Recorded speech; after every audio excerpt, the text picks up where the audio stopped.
안녕하세요, 일렉트로캠입니다. 오늘도 이야기를 계속 어제 보충과 테슬라 이야기도 하고요. 그리고 댓글에 아이오닉 6가 이제 한국에서 발표가 됐는데 그것에 대해서 계속 많은 분들이 제 의견을 궁금해 하셔서 그것도 이야기해 볼까 합니다. 당연히 시작하기 앞서 포커스님 감사드립니다. 거기다가 이런 좋은 정보까지 알려주셔서 매우 감사드립니다. 과대평가 기여한 바가 저는 많다고 보고요. 근데 당연히 본인한테 물어보면 겸손해야겠죠. 지금 나가는 마당에 잘렸다라기보다는 아마 저 정도 레벨이면은 어제 이미 충분히 얘기했듯이 현재 매니징이 더 중요하기 때문에 그렇게 큰 기여할 바가 없다라는 거를 그런 상황이 아마 뭐 어떤 느낌인지 저는 알 것 같은데 상황상 그렇게 되지 않았나라는 생각이 들고요. 알려주신 대로 테슬라 내에는 워낙 우수한 인재들이 많기 때문에 어제 타이틀대로 결론은 변하지 않습니다. 별 문제가 없을 것 같고 이것도 되게 비슷한데요. 보통 이렇게 큰 어떤 한 성과를 내신 분들이 여기서 끝나고 교육적으로도 많이 이렇게 흘러가더라고요. 요즘 트렌드가 보니까 진짜 교육에서 좀 새로운 어떤 방향성을 본인도 좀 쉬면서 키워냈으면 하는 바람도 있습니다. 지금 제가 어제도 얘기했듯이 토대를 완성한 건 좋지만 지금 매니징하는 이제 데이터를 더 테일러링하고 큰 토대에서 바뀐 게 없고 이제 갈아넣어야 되는 시기라서 또 한번 큰 물줄기를 바꿔줄 만한 기대를 해보고요.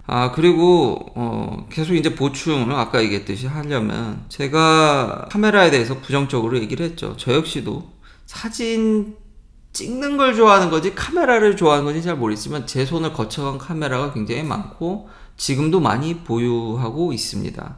정말 쓸데없이. 근데 가장 많이 쓴 거는 역시 스마트폰 카메라죠. 어제 한 얘기에서 좀 부정적 비판도 감사하지만 제 얘기라기보다는 소니 CEO가 얼마 전에 얘기한 겁니다. 스마트폰 카메라가 SLR을 혹은 DSLR을 2024년이면 그걸 넘어설 거라는 거죠. 퀄리티를. 그래서 의미가 있다고 보는 거고요. 지금 저 소니는 아이폰의 CCD를 어제 얘기한 IMX989를 이제 금방 그 외 시리즈들도 아이폰에 제공을 하지만 서플라이를 하지만 DSLR 미러리스의 센서 최강자입니다. 소니가. 근데 그거 만드는 회사 사장이 스마트폰 카메라가 앞으로 이길 거라고 얘기를 하는데 이게 더 정확하지 않을까 싶고요. 저도 카메라를 사랑하고 좋아하지만 이게 흘러갈 것 같고 캐논은 일찌감치 개발을 포기했죠. 그러니까 어제 팩트 체크를 부탁한다는데 저는 어제 영상에 수정할 건 하나도 없습니다. 제가 철수한다고 얘기한 게 아니라 개발을 포기한다고 얘기했지 기존에 있는 거 팔긴 팝니다. 근데 새 제품이 안 나온다라는 거죠. 캐논의 이 레비뉴 구조를 보면은 이거 카메라 회사가 아니라 오피스 프린터 회사인가요? 이 매출 비중 보십시오. 오피스가 차지하는 비중이 프로슈머나 프로덕션 이게 엄청납니다. 사실상 프린팅이 절반 이상입니다. 카메라가 차지하는 건 19%고요. 메디컬 장비 역시 광학 회사나 이런 분석 회사답게 그리고 앞으로 이게 2021년인데 2022년에는 그 회사 CEO의 얘기를 좀 들어보면은 반도체 장비 쪽 캐논도 포로리소라든지 반도체 쪽 장비를 상당량 보급하고 있습니다. 장난이 아니기 때문에 여기가 더 커졌지. 앞으로 이거는 미러리스로 넘어간다고 얘기하는데 미러리스로 간다고 그래서 달라지는 거는 없습니다. 미러리스로 간다고 해서 제가 어제 얘기한 중요 포인트는 AI죠. 사진이나 영상을 찍으면 그 뒤에 붙을 후작업이 장난이 아닌데 그걸 자동화를 해주는 프로덕션 라인에서도 여전히 쓴다라는 계속 그런 의견이 있지만 좀 부정적으로 보는 게 저는 이제 이건 근데 절대적으로 테크 회사 기준인 거죠. 여기 넷플릭스 본사가 있습니다. 그러니까 넷플릭스 쪽 얘기를 들어보니까 이거 무시 못하겠다라는 그러니까 기존의 어떤 영상 제작자 입장이 아니라 좀 테크 베이스라는 걸 염두에 두시고요. 넷플릭스가 아이폰으로 찍는 거에 대해서 좀 긍정적으로 검토하는 면이 있습니다. 그러니까 아직 어프로브 된 건 아닙니다. 그러니까 영상을 어떻게 만들면은 이 넷플릭스 규격에 맞춰야 됩니다. 이것도 그렇게 쉬운 일이 아니죠. 그냥 영화를 잘 만든다, 드라마를 잘 만들면 끝나는 문제가 아니라 영상 퀄리티에 있어서 넷플릭스가 요구하는 규격이 있는데 컬러라든지 그래야 이제 동일된 그 방식으로 스트리밍을 할 수 있기 때문에 그거 맞추는 것도 쉬운 일이 아니더라고요. 그러니까 이런 것들이 일련의 데이터 작업. 근데 이걸 아이폰으로 하게 되면 굉장히 많은 거를 제가 이게 어제 얘기했듯이 그러니까 한마디로 인건비를 절약할 수 있다라는 겁니다. 그러니까 근시일 내에 변한다라는 건 아닙니다. 제가 워낙 이제 사람들이 AI에 대해서 좀 부정적인 면들을 제가 좀 얘기를 했는데 그렇다고 해서 긍정적인 효과가 없는 게 아니라는 점. 그러니까 완전 자동화라는 높은 기준에 부합하지 못할 뿐이지 지금 다른 회사들이 인력 지금 테슬라도 그렇고 인력 뭐 한 5% 10%만 감축해도 저리 호들갑을 떠는데 충분히 AI나 이런 것들이 그 정도는 해줄 수 있고 그리고 이런 영상 작업에 있어서 엄청나게 이게 레이버 인텐시브한 작업입니다. 그래서 인건비가 어마무시하게 드는 게 이런 영화 쪽 일입니다. 그러니까 넷플릭스가 한국에 또 관심 있는 이유가 한국의 그 시궁창 같은 그런 업계 엔터테인먼트 업계 사정들 임금이라든지 이런 게 제대로 돌아가질 않죠. 그 덕분에 저가에도 고퀄리티 컨텐츠가 나오니까 넷플릭스가 한국에 굉장히 관심이 많은데 똑같은 걸 미국에서 하려고 그러면은 미치죠. 동일 퀄리티라고 생각했을 때 미국에서는 그렇게 하지 못합니다. 엄청나게 카메라들이 돌아가고 있고 편집자들이 초장부터 그걸 편집하는 게 아닙니다. 어느 정도 가공을 한 다음에 그 다음에 1차 가공이 끝나고 진짜 이제 권한 있는 사람들이 그 요약본들 갖고 편집해서 다시 영상 결과물이 나오지. 그 후처리 작업하는데 인원이 엄청 투여가 되거든요. 그런 것들을 감축할 수 있기 때문에 이런 것에 관심을 갖기 시작하는 겁니다. 인건비를 줄여줄 수 있기 때문에. 그래서 스마트폰으로 촬영하는 거에 특히 아이폰. 그래도 판형이 깡패지 않냐. 제가 어제 말하지 않은 기술. 이게 엔비디아가 지금 본격적으로 그러니까 원래 엔비디아가 만든 건 아니고요. 학계에 이미 다 있었는데 엔비디아가 이걸 가속화시키고 있는데 사진을 이렇게 일부러 소실시켜 버립니다. 근데 이걸 AI가 복원을 아주 이쁘게 하죠. 원래 이러라고 만든 게 아닌데 옛날 사진들 보면은 컬러풀하고 현대 이미지로 바꾼다라든지 그러니까 복원이죠. 혹은 CCTV 4K로 하루 종일 촬영해 놓으면은 그거 용량 감당 안 됩니다. 그러니까 사건 사고가 일어날 때만 딱 찍으면 좋겠는데 그게 100% 인식이 AI에서 그거 시도하고 있습니다. 인식해가지고 이건 꼭 찍어야 된다라는 거. 그러니까 야구 경기 하이라이트라든지. 근데 그게 부정확할 때가 많죠. 그러니까 결국 24시간 돌아야 되는데 저화질로 만들어 놓고 이렇게 정보가 부족해도 고화질로 복원할 수 있는 그러니까 사람 얼굴을 완전히 그려낼 수 있는 거죠. 이걸 AI Transform Image Reconstruction이라고 논문이 이미 옛날에 네이처에 나왔고 이걸 리뷰한 페이퍼들도 상당히 많이 나와 있습니다. 지금 이거 그려내는 수준이 장난이 아닙니다. 지금은 그러니까 컴퓨테이션 파워가 부족해서 이제 아이폰이 자랑하는 시네마틱 효과라든지 물론 이미 그 전에 구글이 이런 아웃포커싱 효과라든지 이런 것들 근데 지금 좀 부정확하죠. 되게 인위적인 맛도 나고 그게 다 컴퓨테이션 파워가 부족해서 생기는 일입니다. 근데 이제 본격적으로 그게 뛰어들게 되면은 진짜 이제는 구별 못할 정도로 올 수 있다라는 게 이미 검증이 되어 있습니다.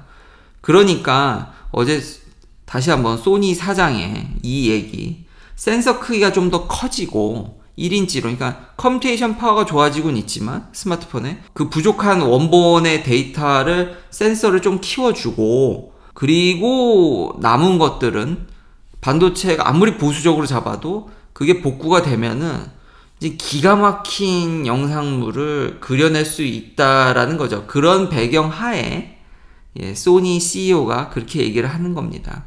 그러니까 판형이 부족한 건 결국 AI가 충분히 아직 근데 당장 된다라는 게 아닙니다. 근데 이게 서서히 오고 있고 소니 사장은 2024년 저는 2025년이면 늦어도 완벽하게 이미지를 그리지 않을까. 미러리스로 간다 그래서 이런 부분이 보충되지는 않습니다. 구매력도 없고 그런 칩을 발주할 만한 능력도 없습니다. 이런 파고가 굉장히 무섭고 아마 정말 특수한 경우나 골동품화되는 거는 피할 길이 안타깝지만 시간이 언제냐의 문제일 뿐 저 복원하는 능력이 장난이 아니더라. 자 그럼 이제 요청해 주신 아이오닉 6 그 얘기하기 전에 아이오닉 5를 보니까 다행스럽게 제가 이제 걱정이 된다 그랬죠. 지금 여름이 다가오는데 급속도로 판매량이 줄다가 6월달 판매량이 역시 여름 성수기답게 반등했습니다. 아이오닉 5가 지금 올해 최대치를 찍었거든요. 달 판매량. 기아 EV6도 반등을 했지만 약간 부족한 면입니다. 근데 저는 사실 기아 EV6가 더 아이오닉 5보다 더 낫다고 생각이 되는데, 그게 이제 디자인적인 측면인데, 자, 아이오닉 6가 이제 공개가 됐죠. 이런 유선형 디자인. 결론부터 얘기하면 아이오닉 6 괜찮습니다. 제 평은. 근데 아이오닉 6가 괜찮다는 얘기는 아이오닉 5가 많이 부족하다라는 얘기입니다. 그래서 이제 좋은 점과 단점을 다 얘기할 수 있어서 지금 얘기하는데, 제가 아이오닉 5에 대해서 굉장히 비판을 좀 했다가 된통 비판을 받고, 그리고 한국 기업이다 보니까 세게 얘기를 못한 점들이 사실 있습니다. 더 얘기를 제가 그래서 안 했던 거죠. 근데 아이오닉 6의 장점들을 보면은 아이오닉 5가 얼마나 부족했는지가 여실히 드러납니다. 그러니까 저는 아이오닉 5를 그래서 추천을 안 했던 거죠. 아직까지 전기차에 있어서 주행거리를 늘리는 게 이렇게 쉬운 게 아닙니다. 이런 유선형 디자인에 그래서 저는 높은 평가, 그 공기저항 계수, 이런 것들을 전면적으로 내세웠던 거가 테슬라입니다. 근데 이제 테슬라스럽게 현대기아차가 가고 있죠. 진작에 이걸 좀 더 이런 차를 일찍 내놨으면 어땠을까? 400마일은 저거는 WLTP 기준이라 가지고 아마 EPA 기준으로 좀 내려가겠지만, 그쵸, 이런 복합 기준으로 훨씬 더, 그러니까 아이오닉 5에서 지적됐던 단점들이 아이오닉 6에서 좀 많이 개선된, 그리고 OTA도 서스펜션 레벨까지 한다고 하니까, 그렇죠, 이러면은 저는 괜찮다고 봅니다.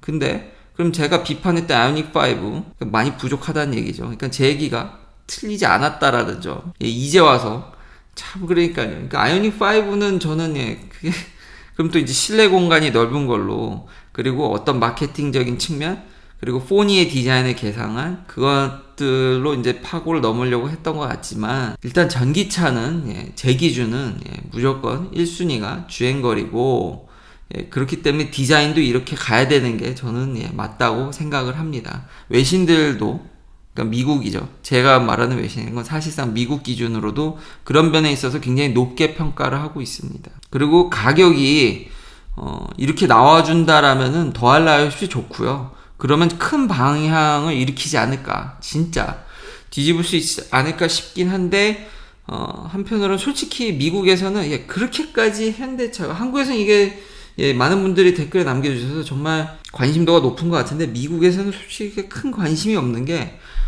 출시 예정이 2024년, 그러니까 2023년 말, 올해 안 나옵니다. 여기는 미국은 빨라야 내년 예상하고 있기 때문에, 아무래도 이게 좀 나오는데 시일이 걸리려고 하다 보니까 관심도가 좀 떨어지는 거는 사실입니다. 그러나 지금이라도 굉장히 테슬라스럽게 변했다라는 점, 그러니까 자율주행적인 측면만 좀 더 보조된다라면은 저는 높다고 보여집니다. 그렇지만 다시 한번 아이오닉 6를 보면서 제가 비판했던 아이오닉 5의 단점들, 이런 것들은 그때 한국 기업을 응원하는 마음은 알지만, 제가 했던 그 과거에 그 부분들에 있어서는 수정할 마음이 그래서 없다. 그리고 좀 더 저런 차들이 일찍 나왔으면 하는 바람이 있는 게, 지금 미국은 여전히 전기차 광풍입니다.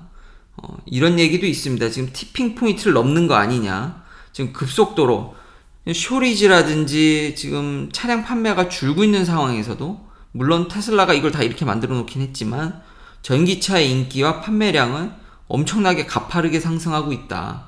지금 아예 전기차 자체의 레지스트레이션 플러그인 빼고 66%나 작년 대비 정말 어마무시한 성장을 하고 있기 때문에, 이럴 때 빨리빨리 현대기아차가 치고 나왔으면 참 좋겠는데, GM 포드도 그렇고 모든 모든 자동차 회사들의 지금 문제는 체질 개선입니다. 체질 개선. 그러니까 좋은 아이디어, 좋은 이런 상품성들이 있긴 하지만, 지금 내부적으로도 분열이 전 심하다고 알고 있습니다. 아직 돈은 내연기관에서 다 버는데 전기차 부서를 키워주니까, 내연기관을 만드는 입장에서 그런 연구라든지 그쪽에 종사하는 사람들의 불만은 날이 갈수록 커지고 있습니다.